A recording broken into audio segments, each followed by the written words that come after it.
Hello guys, welcome to Pronouncist, your pronunciation guide.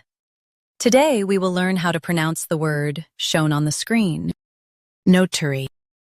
Both US and UK have the same pronunciation of this word, notary. Now read the syllables shown on the screen naturally. No. T. Ri. Notary. Stress no and keep tari light. No. T. Ri.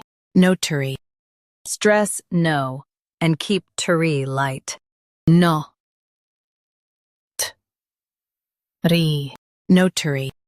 Stress no and keep tari light. No.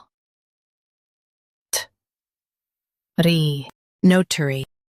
Practice repeatedly and you'll soon be able to say this word perfectly. The best way to practice is to repeat the syllable multiple times. The meaning of the word is official witness for documents. Try repeating this word several times to improve your pronunciation.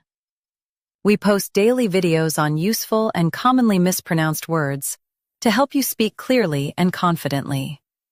Like this video and subscribe to Pronouncist for more pronunciation guides. Thanks for watching us.